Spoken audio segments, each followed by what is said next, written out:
Hello, everybody. How are you guys doing? My name is Kyle, and this is the Conservative Take. Here we take culture, TV, movies, news, and politics, and we filter it to you the right way. If this is your first time here, please consider hitting the like and subscribe button and that bell icon so you don't miss any future content.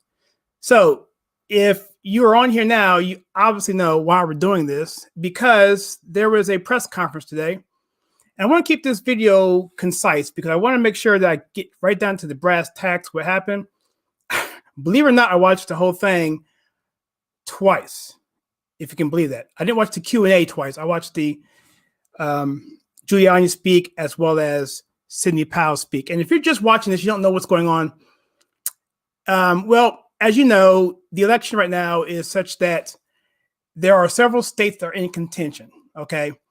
Those states are states like, we'll cover that in a second, but I'll cover that. But there's some states that are in contention, and the Trump campaign and the legal team have been battling different things with this. And I'll cover all this in part of the presentation, just in case you don't know.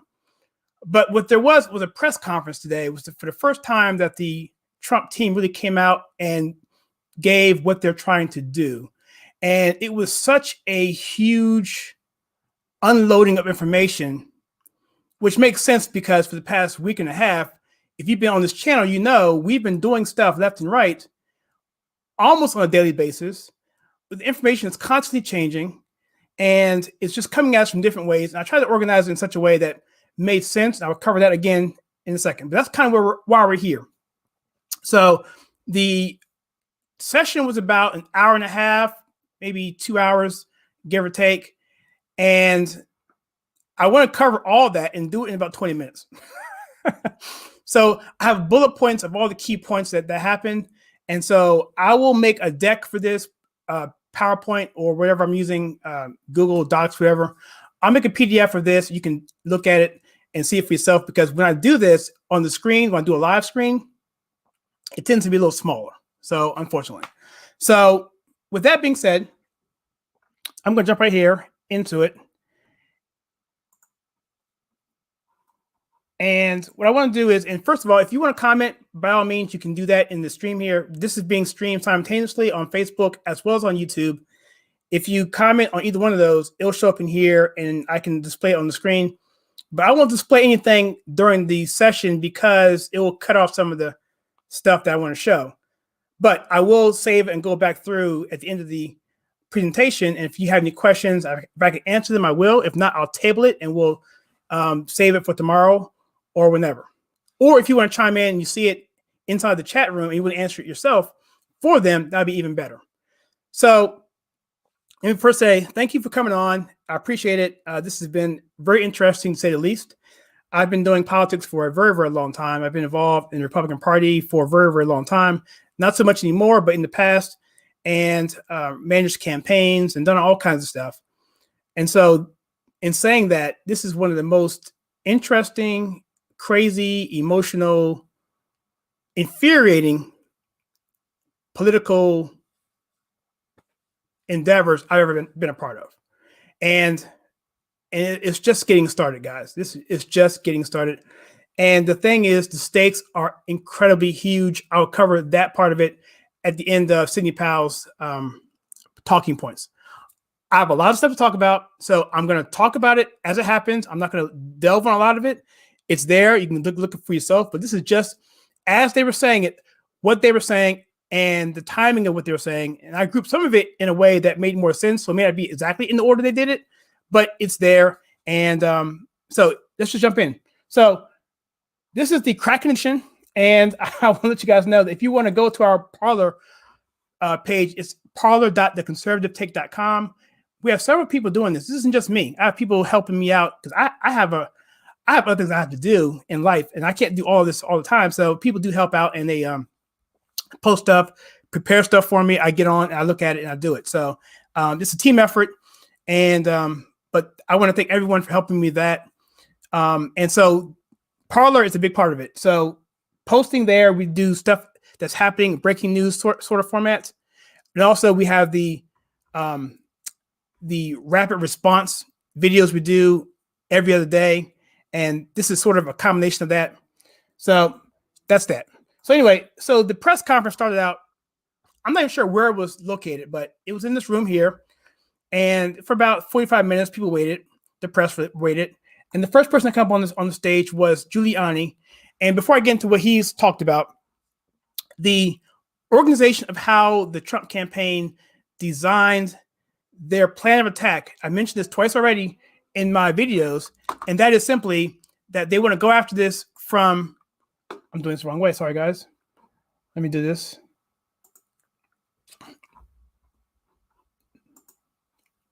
All right, so let me just back up here. Let me back up. All right.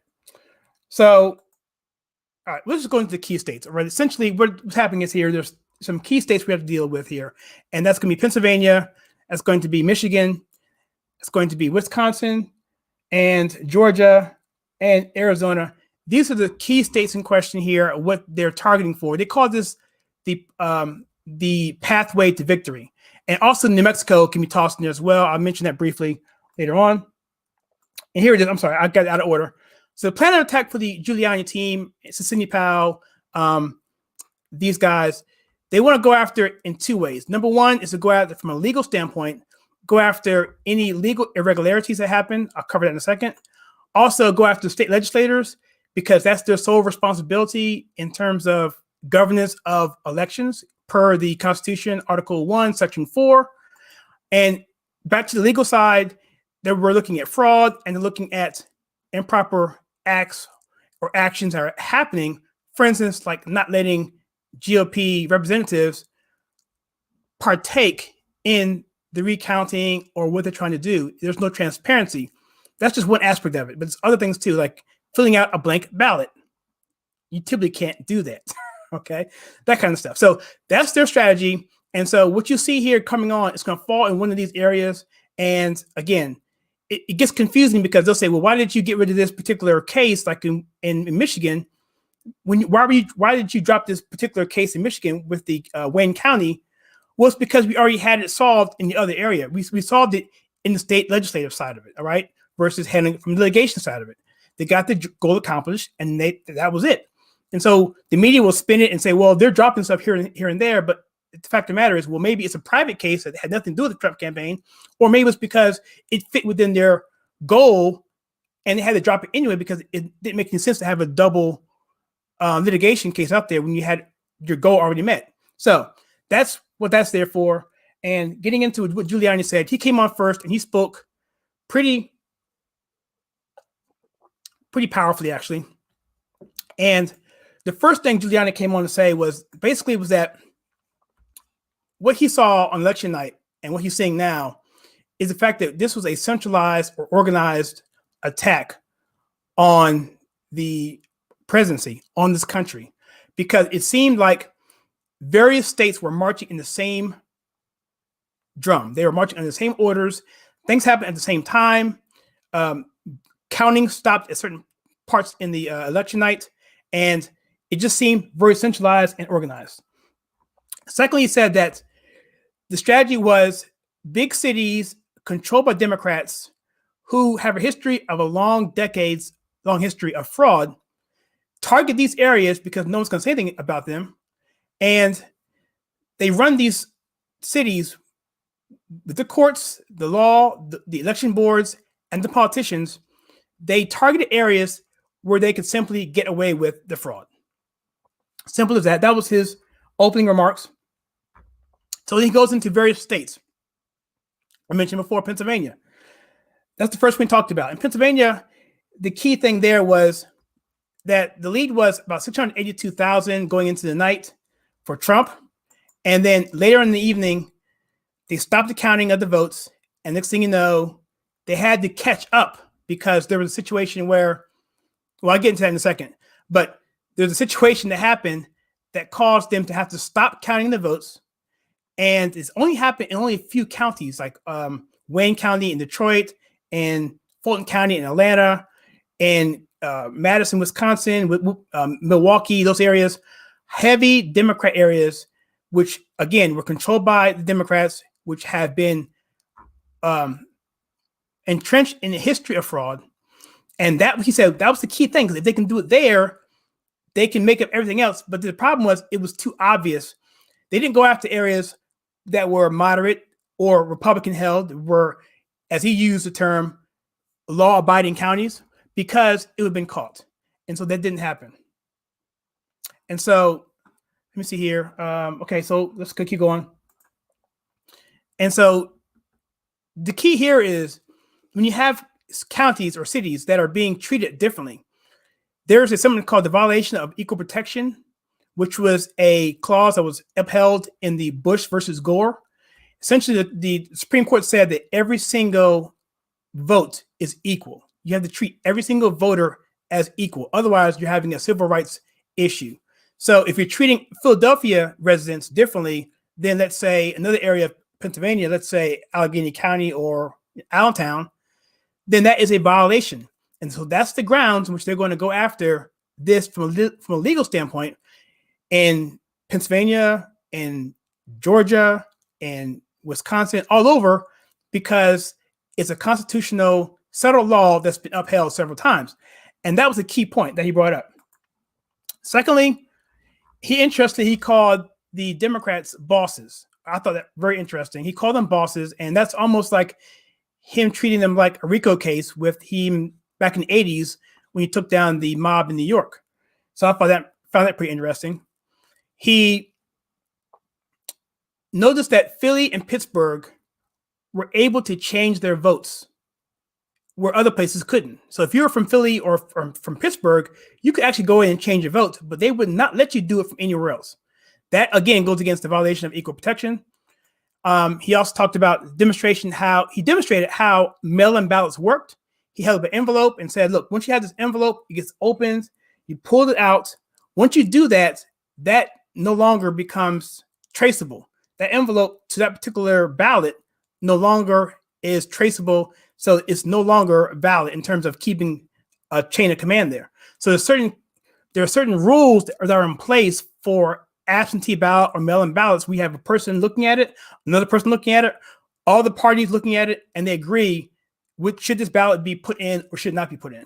And that was not upheld. So that was something that their grievances are for that. We mentioned this before on this channel as well. Also, he says that the Democrat Secretary of State changed the law to maximize votes for Philly and Pittsburgh. He went on to talk about, again in Pennsylvania, that 15,000 provisional ballots in Pittsburgh where people have already voted.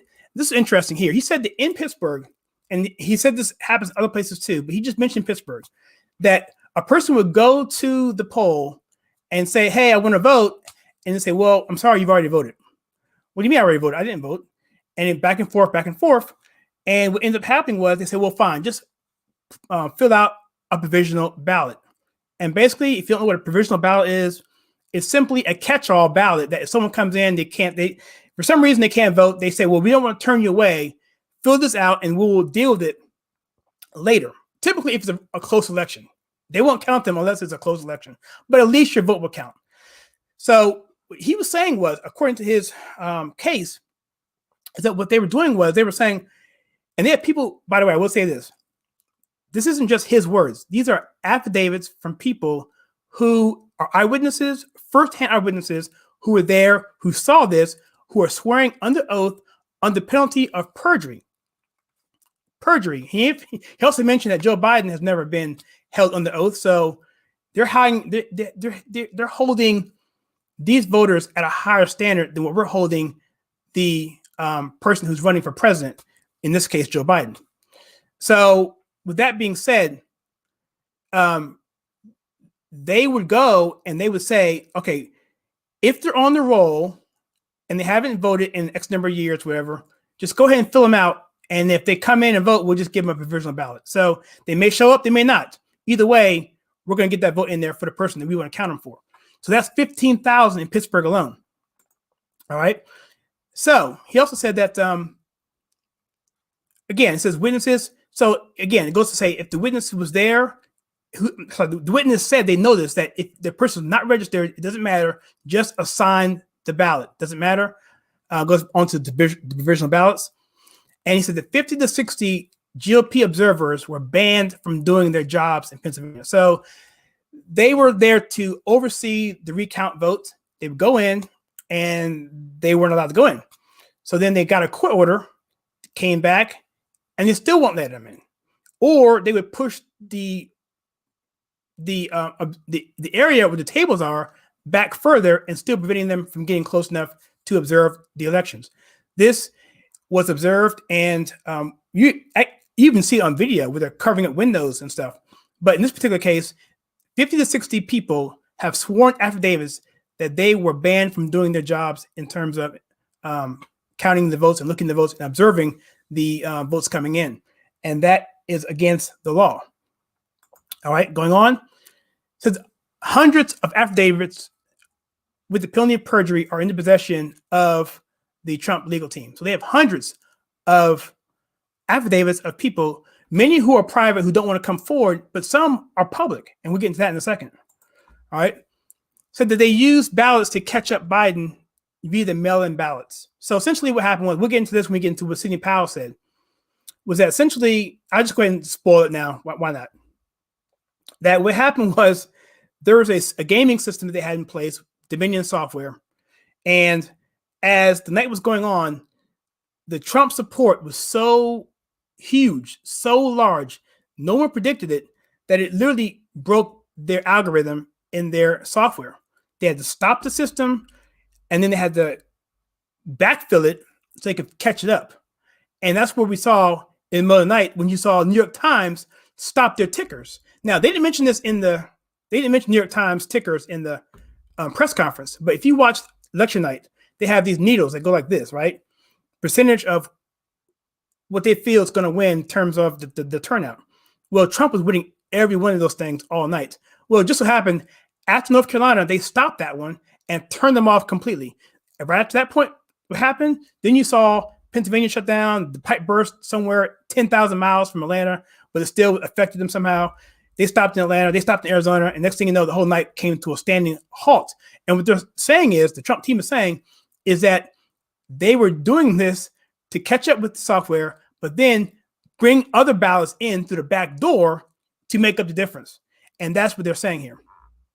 It's an incredible, it's really elaborate what's going on here. And also, and this is still in Pennsylvania, guys. So Judge Alito of the Supreme Court made a ruling against the Supreme Court of Pennsylvania, where they had a 4-3 ruling saying that they could extend the deadline for the election from 11/3, November 3rd, at 8 o'clock to 3 days later.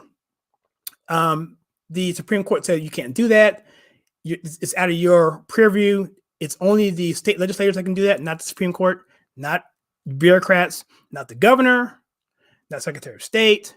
No, it's limited to the legislators of Pennsylvania. Well, according to this, they disregarded that and said, we're going to do it anyway. And they extended the counting past the 3rd. Those ballots past 8 o'clock should have been segregated and put aside. So Giuliani said that the lawful votes that Trump got in Pennsylvania, and they know, they have pretty much said that they can identify 300,000 votes that they can legally prove, this is what they're saying, should not count. Should be disavowed and taken away from the totals. Meaning Trump would be given a victory of about 300,000 votes. I may have said that wrong, but at the end of the day, they have enough votes that they know are valid. Sorry, they have enough votes that they know are invalid to essentially say that Trump will win Pennsylvania by 300,000 votes or more. And they're insistent that they're going to be able to prove this in court. I'm going to cover what that strategy is later on in here. All right. So on to Michigan, he talks about, he mentions an honest Democrat, because before he said that before there were only 2 Republicans when the polls were shut down in Pennsylvania, they thought that there were no Republicans there. They brought a truck. Well, they did what they had to do, but they thought that all the Republican observers were gone, but there were 2 still there. But in Michigan, there was at least 1 Democrat who came forward and signed an affidavit saying that they were actually cheating.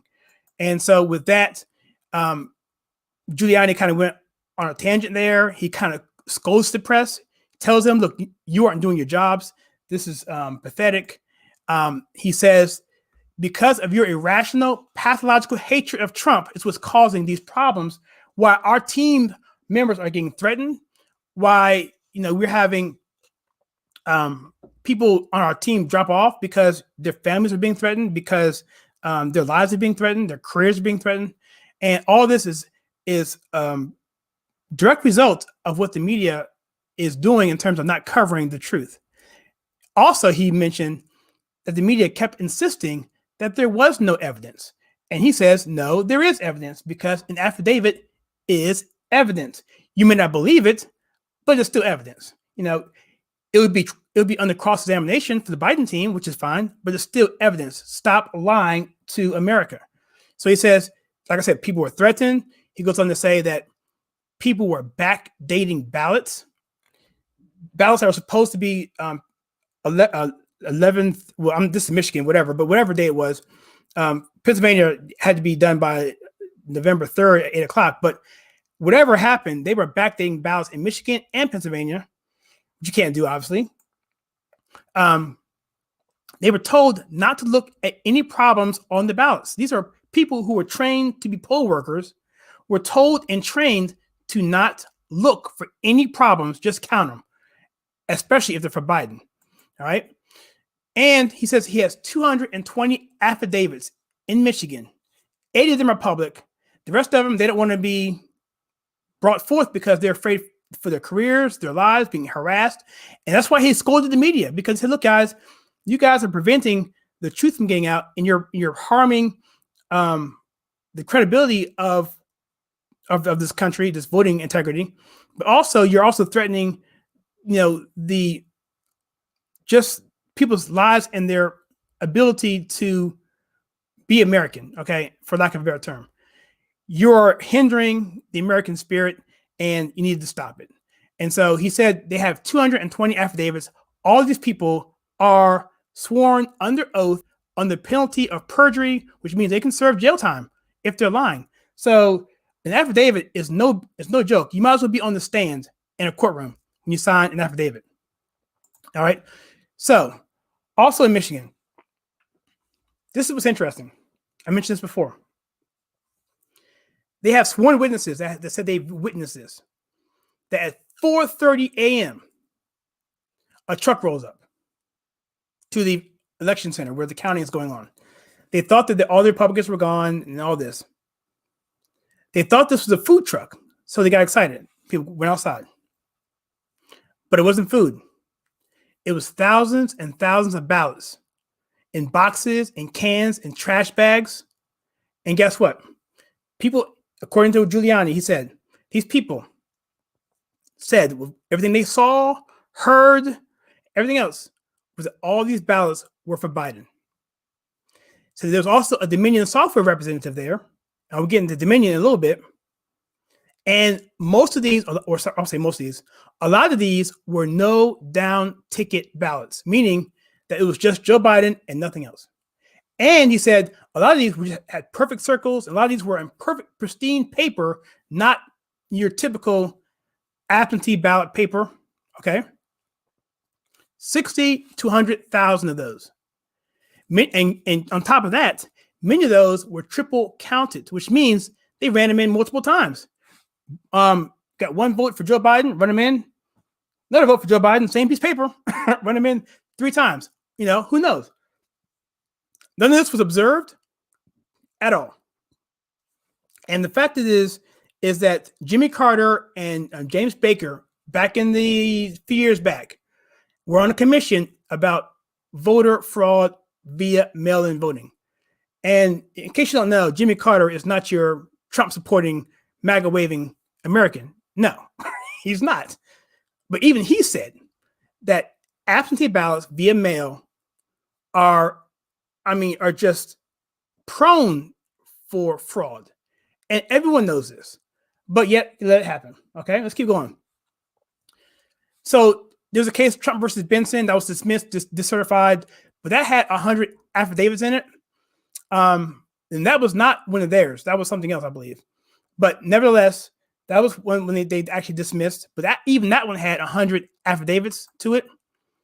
So there was 300,000 illegitimate ballots, 300,000 illegitimate ballots of 146,000 margin, all from Detroit, which was a 80-20 Biden to Trump ratio.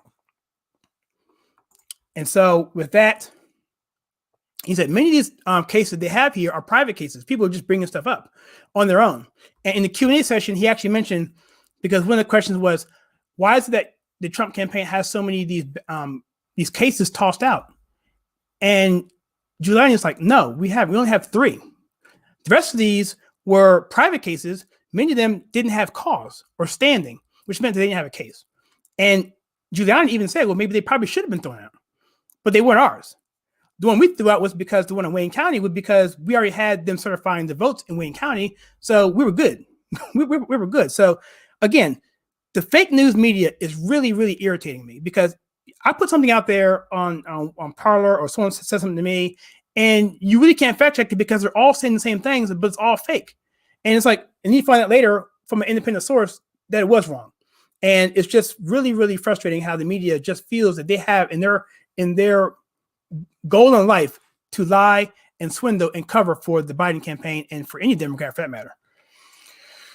All right, so they said two out of every. This is interesting here. 2 out of every 3 votes were votes in Wayne County, including children. And I'm not sure what I meant there. I may be talking about over voting here, but what they're saying is the turnout was 2 out of 3 votes were in Wayne County, including children, whichever that means. I don't know what that means. So these are my notes that I did. I apologize for that, but you can look at it. He just mentioned that ratio. I'm not sure exactly what the context was there, but the context really was that children were voting. I caught that part of it was, and they shouldn't be voting. All right, now let's go into Wisconsin. Wisconsin. So there's a 20,000 vote lead right now for Biden, and there, Madison and Milwaukee, same things are happening here. Huge Democrat hubs where they have control of the election boards, they have control of the politicians, they have control of some of these judges, and same thing. They run the numbers up in these areas. Numbers spike up, even though it has no relationship at all to the rest of the state, because they know the other parts of the state won't put up with that because they have actual respect for the law, right? So same thing, Milwaukee, Madison. Just plug in Philly or Atlanta for these, and you get the same picture. All right. The GOP was shut out; they weren't allowed to observe. Why is that? Why is it that you're not allowed to observe election recounts? Why? Probably because you're cheating. And even the FEC, the Federal Election Committee chairman, his name is Trey. I forget his last name. Even he said that there's some fraud going on because of what he saw from the irregularities from preventing poll workers from coming in and observing, when it's clearly part of the law and must be done. Now, Wisconsin does not have a mail-in voting system. And so they have no mail-in ballots in Wisconsin. And so people must apply for a ballot. No application, no vote. If you don't have application tied to your ballot, you can't vote. Well, guess what? You guessed it. 60,000 from Milwaukee, 60,000 people from Milwaukee, 40,000 from Madison. All right. Check this out. None of those had applications, and none of those ballots should count. Remember, this is Wisconsin law. This is not an opinion. If you don't have an application, you can't vote. That's 100,000 votes that should be pulled out from Wisconsin. And remember, Trump is only losing Wisconsin by 20,000. I put losing in quotes. And so under petition or lawsuit, there's also a petition out there for no inspections occurring, of course, typical, and overvotes, which is, I mentioned before, I think that meant with the children, but basically it means that you have a higher percentage of registered voters than people that are voting. So you have 200 registered voters and you have 400 votes in a precinct, right? That's over voting. You can't have that when you have more registered voters, more votes than you have registered voters. And it's of a ratio, it's 150%, 200, 300, 350% over voting in some of these cases. And so what Giuliani said was, this is not proof, but it is a clear circumstantial evidence of voter fraud. All right. So it also talks about here that 200% of registered voters voted. 200% of registered voters voted.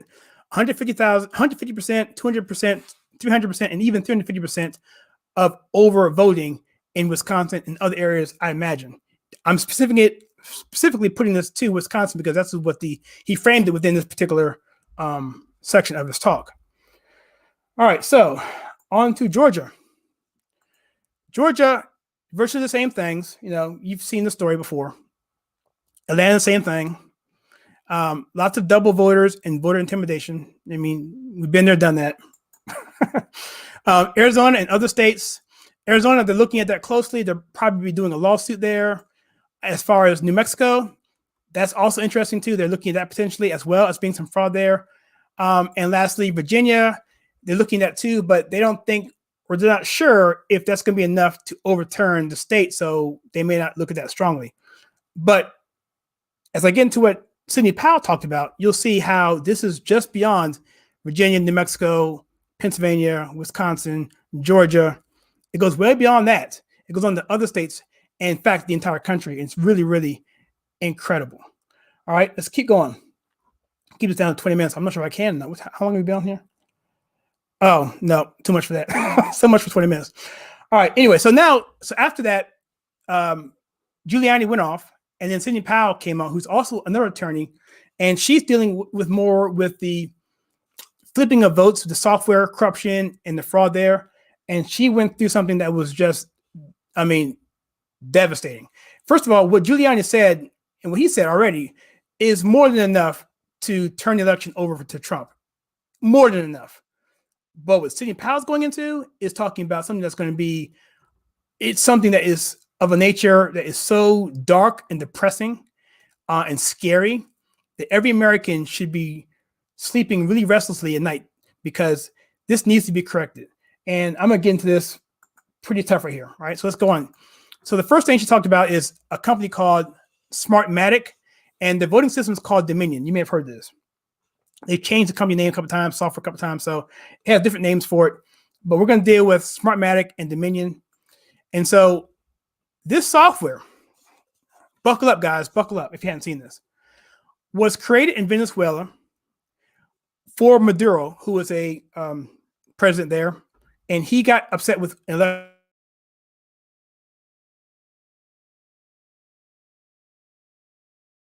basically created the software, and Hugo Chavez got it, and then it went on to Argentina, and it went export to the United States for the purpose of rigging elections, simply put. All right, so they have an informant who's actually worked with Chavez, the president of Venezuela. And this guy is named in the Linwood filing. Linwood is actually an attorney with Trump as well. He's focusing mainly in Georgia. So he filed something in Georgia, and his name is put as part of this affidavit as well. There's also another sworn affidavit. And so with that, the software has backdoors. You can get via the internet, thumb drives, whatever. It has got a point of user entry. A person can go up to the screen with the mouse and drag and drop stuff and change ballots and ratios, all kind of cool stuff. Put cool in quotes. And so it goes to all this. It's designed to rig elections. And on 11/3, election night, when Pennsylvania shut down, when Georgia shut down, this informant, this witness, said he knew exactly what was happening. He said, this is what happened in other countries around the world. This is how it works. That, they have to stop it and backfill it so they can catch it up because the algorithm sometimes gets messed up. All right. So here's the thing here. The red wave broke the algorithm. Here's the beautiful irony that America, in its own way, in its own constitutional right, the fundamental right that every person has in this country, and it's the power we have, is to vote, was so strong that literally broke the algorithm, forced them to shut it down because they could not figure out why this was so big, because they didn't plan for it. It's kind of like the movie Office Space. You know, when they tried to do that they tried to do the percentage of a penny, and he messes up, and then it blows up. Next thing you know, they have like $100,000 in the bank. They messed the algorithm up. Same thing here. So the American public, American people, their love for Trump and this president, really, it's really almost poetic, almost saved the day and may possibly save this country from a brutal tyranny of these Democrats and these people, not even just Democrats. I think some Republicans are involved in this too. I'm not going to just put on Democrats because I think it's because there's a lot to be gained for some of the software. I won't get into any of that, but this country was spared major headaches, I think, because of their turnout for Trump. All right, let's keep going. So the Dominion executives of the company are now moving their offices around. They had some in Canada. They're moving out. People are getting off LinkedIn.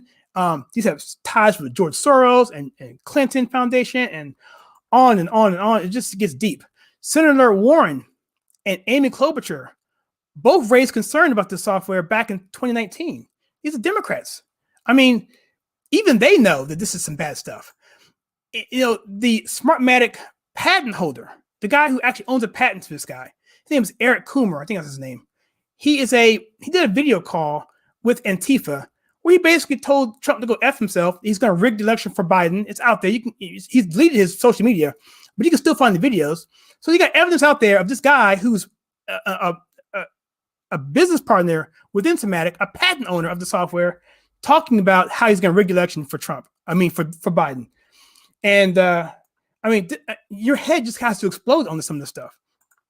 Continuing on here. So then she read an objection letter to the U.S. buying Smartmatic voting system. So we were going to buy it at one point in time. She read a long letter about that. You can go check her out for yourself, just about how bad it is, how it's uncertifiable software. In many states, you can't verify it. It's got vulnerabilities. It's got loopholes. You can go and change ratios. You know, like I said, you can drag and drop Trump votes into a trash can, or you can add your own votes to it. You can say, you know, the whole 3/5 clause that the Democrats were so big on back in the day when they want to make slaves, black people, 3/5 of a person, so they wouldn't count toward their congressional representation. They're doing the same thing now. They're taking votes and cutting the ratios down so that my vote is only worth 3/5. Good job, Democrats. Everything goes around, comes around. You guys are consistent, at least. All right, let's keep going. All right, so they said the machines must shut down to be backfilled with new data. So once, you know, it got overloaded or the algorithm crashed, they had to shut it down, this is why they stopped all the counting in those key states. That's why. It all makes sense now. And then they had to bring them in the back door because you got to find the vote somehow. So, and check this out. I've done this already. I've downloaded the software manual for this Dominion software. And you can see it in there. It mentions all this stuff as features in the software. So anyway, you can drag and drop votes from Trump's trash to Trump to trash, and then add Biden as a replacement vote. And there's two methods here. One, the algorithm, and then there's the manual entry at the source, or maybe even online somewhere else. And by the way, they're even moving these votes offshore to be counted in other countries around the world, which Giuliani mentions as well later on. Just too much. And then she mentions a term called election insurance, how people were buying the software prior to elections so they could make sure that they win their election.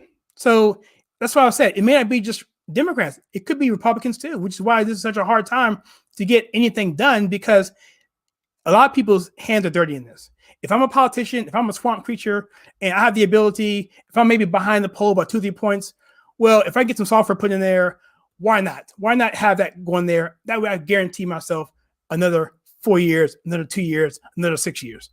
You know, that's what is, again, you know, this is what was said in the press conference. This isn't my thoughts. This isn't my ideas. This is what's said in a summarized version. And trying to save you 2.5 hours of watching it. But if you want to go watch it, I would recommend it. Okay. And then Texas, the smart state of Texas said, oh, heck no, we are not going to get the software. They denied it. But still, even Texas may have some residual effects from the software because I'm not sure how they were able to use some of it, but I think it's in other systems besides just the Dominion software. But they, by and large, rejected it in their state, which is good. And Sidney Powell at the end, she got a little emotional. If you watch it, she got a little emotional, and she got a little, you know, you could tell she loves this country, right? And then she mentioned something here, 1775, all right? And I mentioned here in this channel a couple of days ago that there have been 4 times in this history when, but every 80 years, you see something happen where this country tips in the balance of tyranny or liberty. And each time we've prevailed. And those 4 times were, well, this time, right now. Second time was World War II. And I would, 2 phases, Midway and D-Day. Those 2, because either one of those, we lose Midway, we lose the Pacific. D-Day, we lose that, we permanently lose Europe, at least for the time being. So those 2 things, World War II, and then Civil War, obviously, right? And then the Revolutionary War, or 1775, particularly what happened there when we're trying to establish ourselves as a country. And there are many times when this country didn't look like it was going to make it. So she brought that up. I thought that was very, very cool, because I see now that Sidney Powell gets it. She understands the scope, the scale, what's at stake, and she is not messing around. She is not playing games. She's an absolute patriot. Everyone on that stage is an absolute patriot. The attorneys that were there, who weren't there, who had to quit, were threatened with their lives. Their families were threatened with their lives. So the people who are there now, they are heroic Americans, and they need to be recognized for that. And I just thank them for what they're doing. I think we should all be praying for them and their families and everything, because this is not an easy thing, guys. Not at all. All right. So last up was a person by the name of Jenna Ellis. She was a senior legal advisor for the Trump campaign. She was phenomenal. She basically she brought everything back into focus. Her thing was that this is an opening statement, not a trial. And by the way, the guy or the person who was hawing over Wisconsin when she came on the stage was just being so rude and disrespectful. It was just whatever, very annoying. But neither here nor there. She said this is an opening statement, not a trial. She said that for Americans to see, this is for Americans to see what the media is hiding. And I tell you, they really gave the media there, the press corps there, they gave them both barrels, man. They deserved it too, because they were really, there's like a hot mic sound clip of them laughing at Rudy Giuliani because he had dye in his face from his hair, and they were laughing at him at a very important meeting like this. Okay, yeah, it may be a little funny, but you're the press. You're supposed to be more professional than that. And the callousness and the smugness and the dishonesty is just something that just cannot be tolerated anymore in this country, because it's affecting people's lives. It's costing people's lives, because people are getting riled up for no reason. They aren't being told the truth because, unfortunately, they can't go find the truth. If they wanted to, they can't find it because there's nowhere to find it. You have to kind of know where to find it, and then and hope you can find it. And then they're getting upset. They go out to the street and they riot, and then they consider Trump supporters evil people, and then bad things happen. And so that's what is going on here for Americans to see what the media is hiding. She said that they were dancing around the merits of the case. Hair dye. You're dancing around silly things that have nothing to do with the core fabric of what they're trying to say. What about the fact that these votes are going offshore to being counted? What about the fact that you have people who have a court order to go into a voting area and are denied?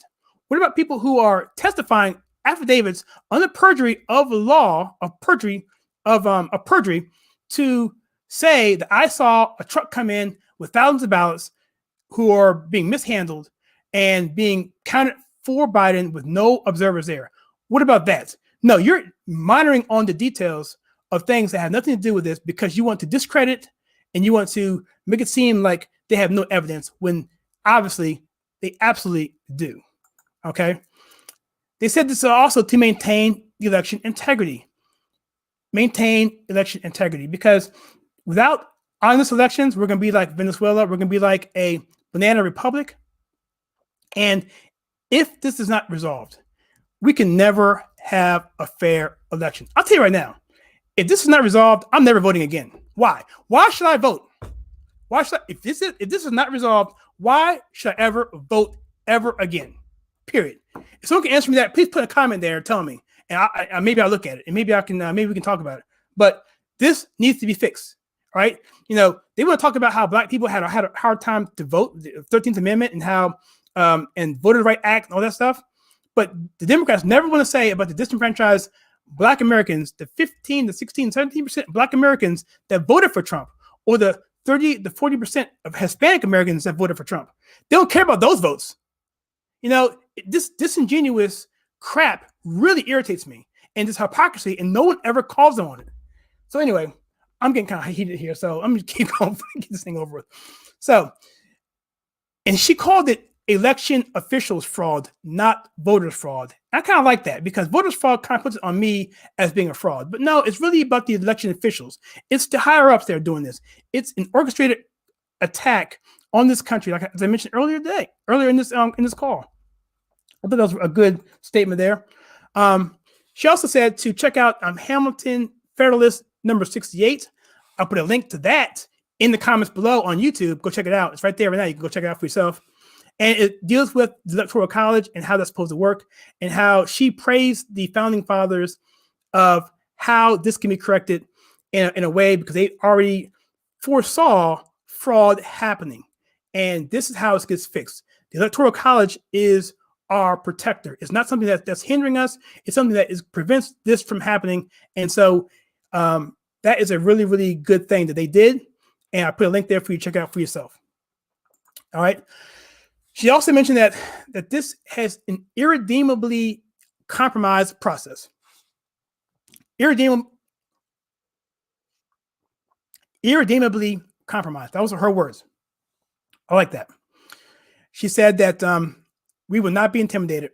We are not going to be intimidated, because obviously we saw that there's voter intimidation. They're threatening families. We saw in Wayne County yesterday on the sworn affidavits and on video where Democrat leaders threaten the election officials for Wayne County, the Republicans, their lives and their children's lives.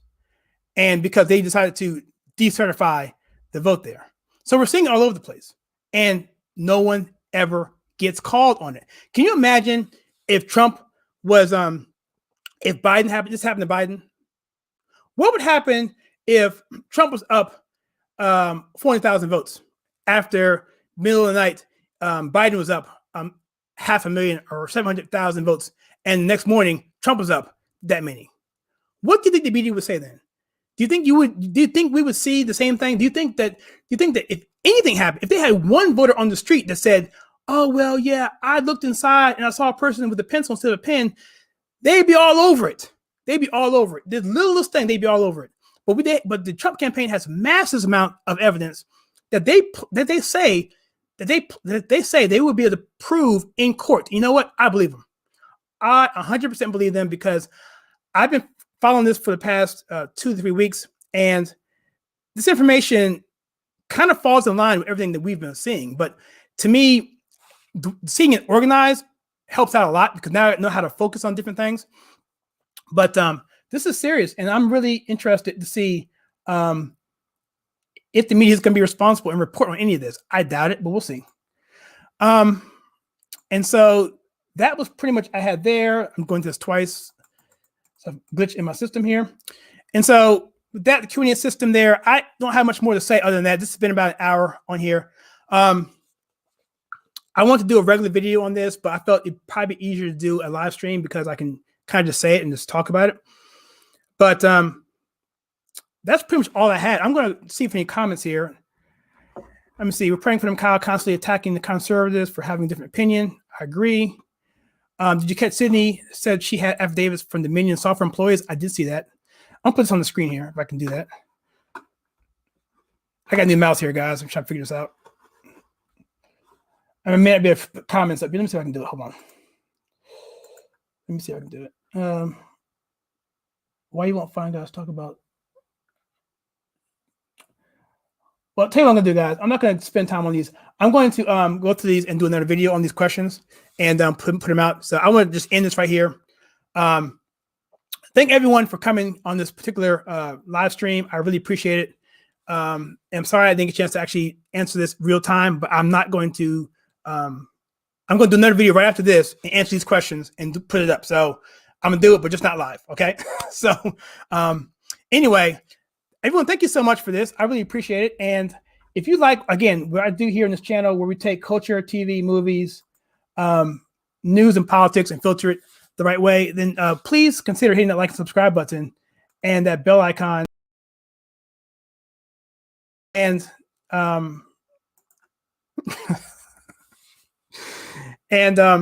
really appreciate it. I really do, all the support and so forth. So with that, I think I'm forgetting something, but I'm going to just go ahead and drop it here. So look for that question and answer video coming up soon, probably later on tonight. And I'll check you guys out next time. Thank you.